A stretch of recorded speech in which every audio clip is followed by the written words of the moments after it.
Managing underperformers is one of those issues that I guess you're bound to come across at some point as either a sales manager or you might be a business owner with a salesperson working for you.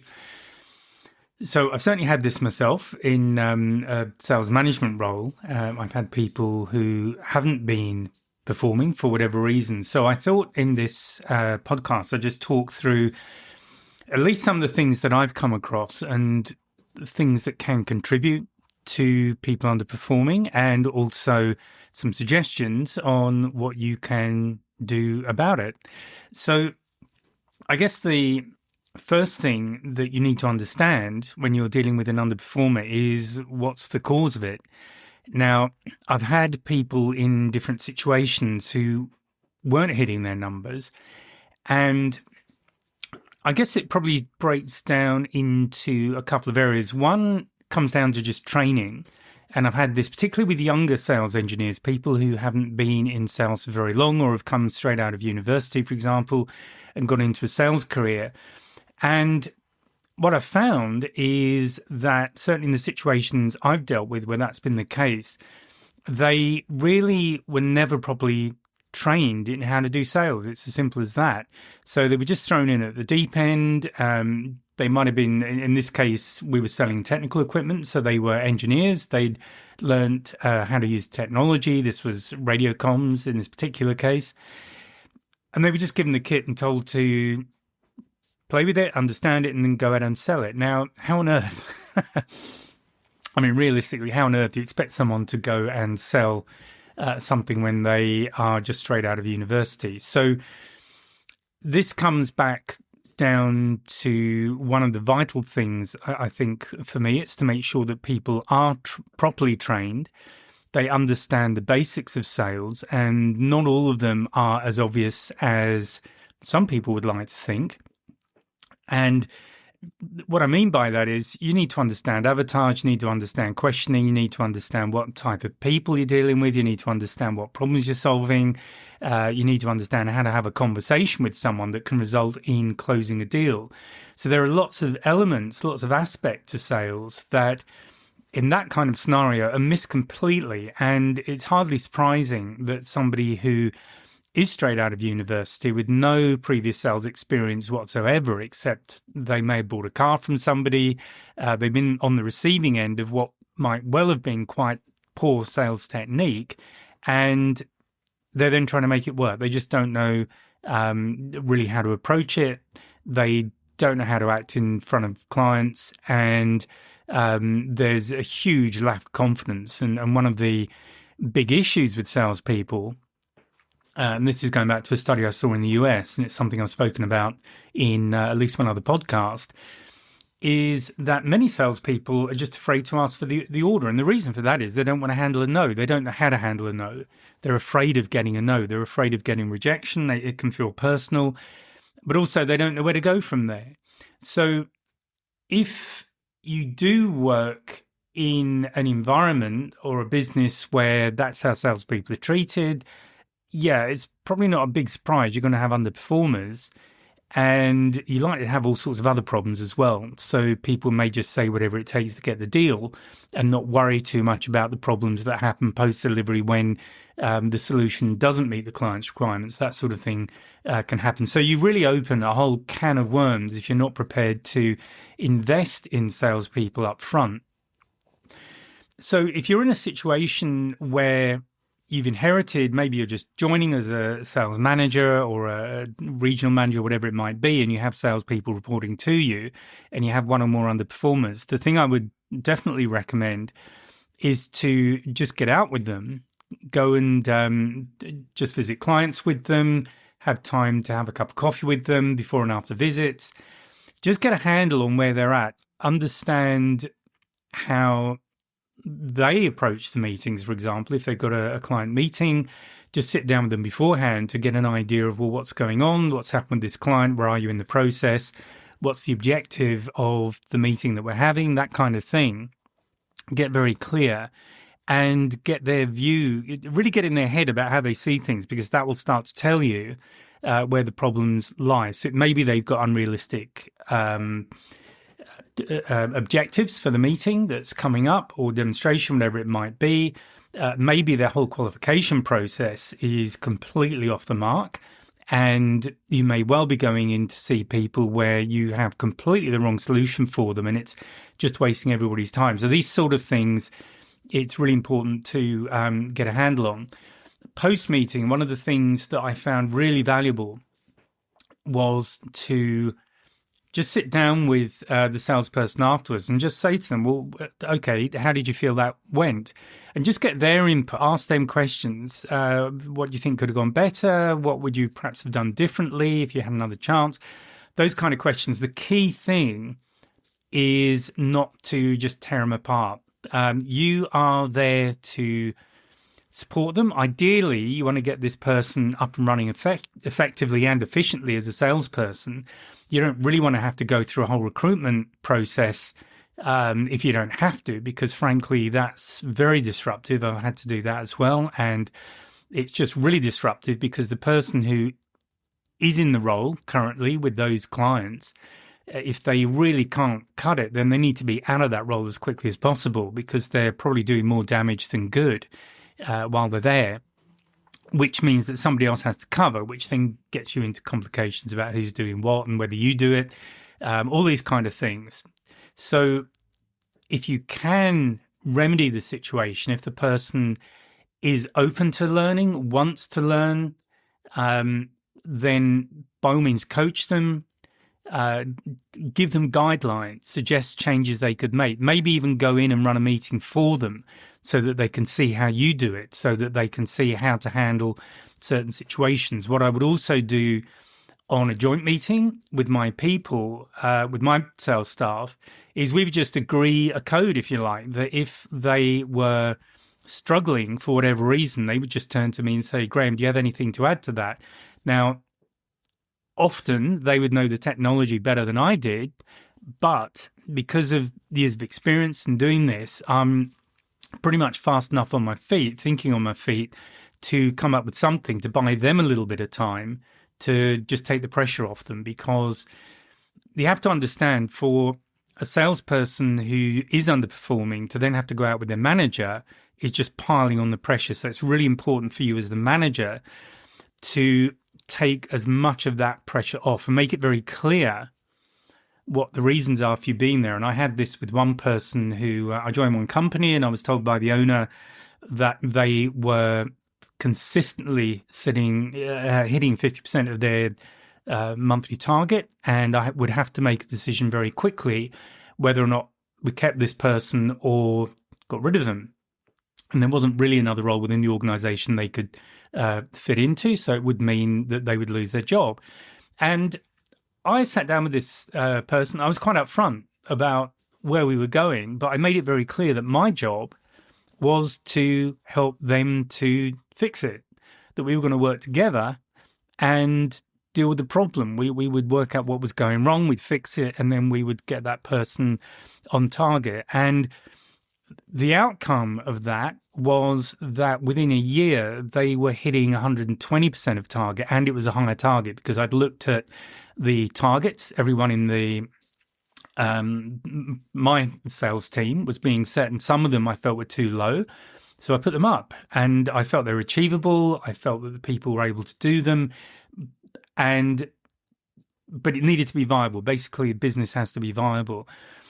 So when it comes to setting targets and things like that, the people who are being given the target need to feel that it's achievable, because if it's the old adage, if you think it will happen, then it probably will. If you think it won't happen, then pretty definitely it won't.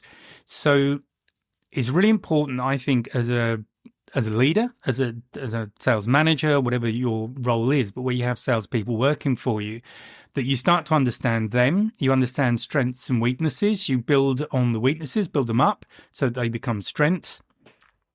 You get a feel for what they're capable of doing, which kind of deals they're better at doing. Some people are good at lots and lots of new clients, lots and lots of different people. Others are better at more kind of major account type work where you're dealing with the same people over a longer period of time, but you're getting business in perhaps with longer sales cycles. But certain people are definitely more suited to that kind of selling than they are to the sort of really fast new client, all of that kind of thing. So you need to understand where they sit, where their strengths are. It's really important that you're seen as somebody who is there to help them to be successful. I have worked as a sales person for some pretty awful managers. I mean, one guy was pretty idiotic. He it became almost ridiculous. He had this edict that people within the sales support office were not to tell a salesperson if an order had come in unless they were specifically asked. I mean, how ridiculous does it get? As a leader, you're there to build a team. You want a team that supports one another. You want salespeople to support one another because different salespeople are likely to have strengths in different areas, whether it's dealing with people, whether it's dealing with clients, dealing with technology. Sometimes it's good to get one salesperson just to sit alongside another salesperson for a day and just see them in action, see how they handle certain situations. It's all about building up a team that is strong, where people feel supported and that they are willing to go get the business. If you're constantly looking over your shoulder the whole time, you do not have a salesperson who, first of all, is likely to be very successful, and secondly, is likely to stick around for very long. And you may also push somebody out of a sales career, whereas with a little bit of appropriate training and coaching and guidance, they could become very good salespeople. So that's the first thing that I've seen come up quite often, is simply a lack of training. And as a sales manager, going out regularly with people and just seeing how they're going, having a chat, shoot the breeze, have a cup of coffee, have dinner in the evening if you're both traveling away from base, whatever it might be, but get to know them, get them more relaxed with you so that they feel that you are on their side. And in my experience, that has paid dividends. The sales managers who sort of believe in using the stick, I've worked for people like that, and it is a very unpleasant environment to work in. And those tend to have been not very many of them, but sales roles where I've left very quickly, because that to me was not an environment that I cared to work in. I didn't enjoy it. There was lots of pressure, as we all know.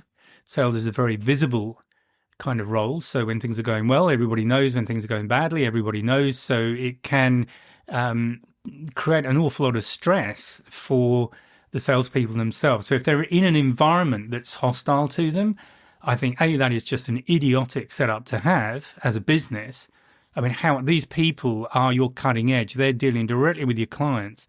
And if they're one eye on the client, one eye over their shoulder, wondering what you're going to do next to trip them up. I mean, what on earth is the point of that? So if you're that kind of a manager, just stop it, knock it off, and, start acting properly.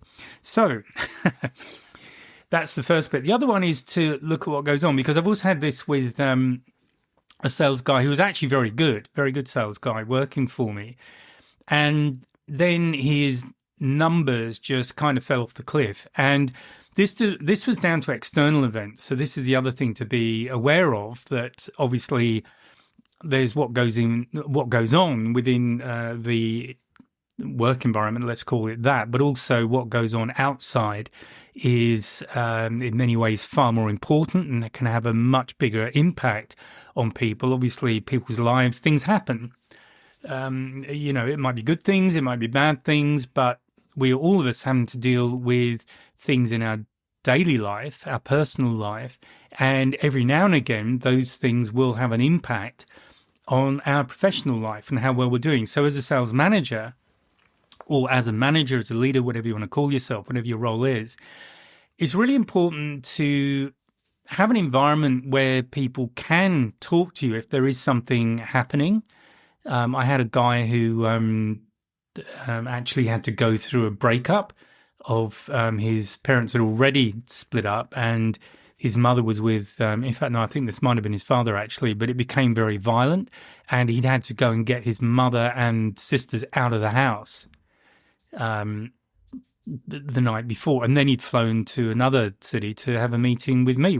And I said to him afterwards, this is crazy. Your family's your priority. You did an amazing thing. You did a great thing, but call me up and we'll cancel it because these things ultimately are less important, or I can deal with it if the meeting has to happen. But, again, you have to remember that we are there to support our people. If salespeople feel supported, that they can have a bad day. I mean, we all have bad days, and they're not going to get beaten up for it, then that I think is very important. So the environment that you create as a sales manager, as a leader, is really important. And as I've said, I've had issues. There was a person who actually was getting married, but his numbers did kind of fall off the cliff a bit.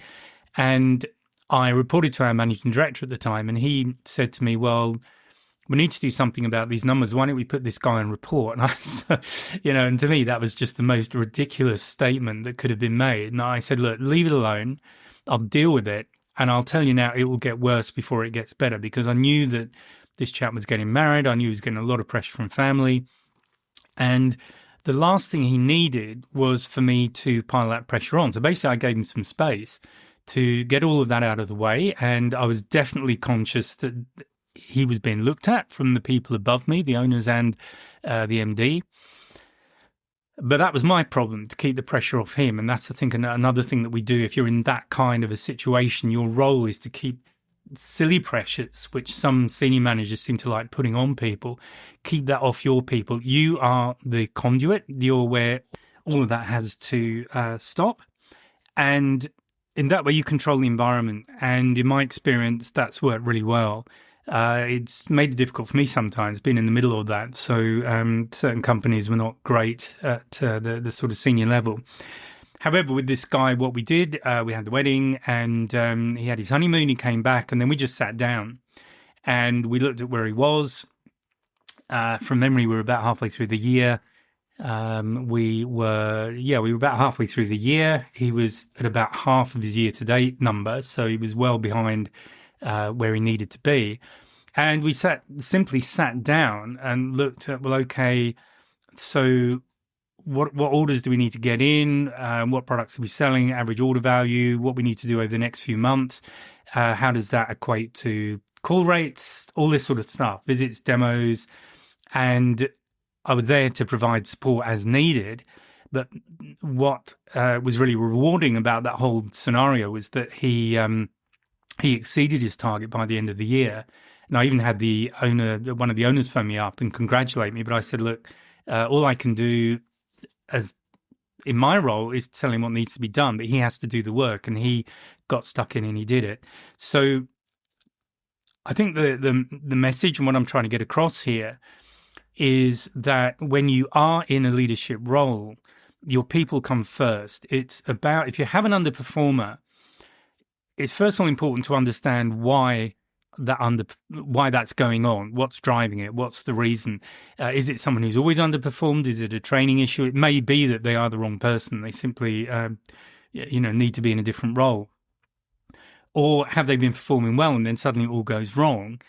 And I, from afar in the background, would always keep track of everybody's numbers. So I knew what everyone was doing, and that allowed me to pick up very quickly if someone was starting to slip, and then I'd look at how we could handle that. But it all has to be done in a way where your salespeople feel that you're on their side, you're there to support them, because as a team, that's where you get results. And if you take a more adversarial approach to your staff, in my opinion, you shouldn't be in a management role. I'll be straight.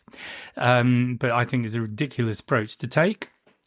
And you're really unlikely to solve any problems. In fact, you're more likely to create more problems than you solve. So that's it really for this. But just some tips on some approaches to handling underperformers. Obviously, it's down to the specifics of the situation that you're dealing with, but hopefully something in this podcast will give you something that you can use in practice in your situation. So thanks for your time. I hope you found it useful. I'll speak to you again in the next podcast. Bye for now. Just before I go, If you're in sales, you already know that effective communication with your client is essential to making sales. But unfortunately, most struggling salespeople that I've spoken to make the mistake of assuming that everybody communicates in the same way. Well, they don't.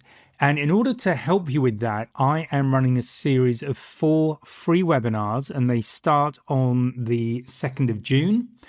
And they run at 6:30 p.m. Sydney time, but that doesn't matter. If you're in a different time zone, that's fine because they're all recorded. They're all about up to 30 minutes long, so they're pretty short.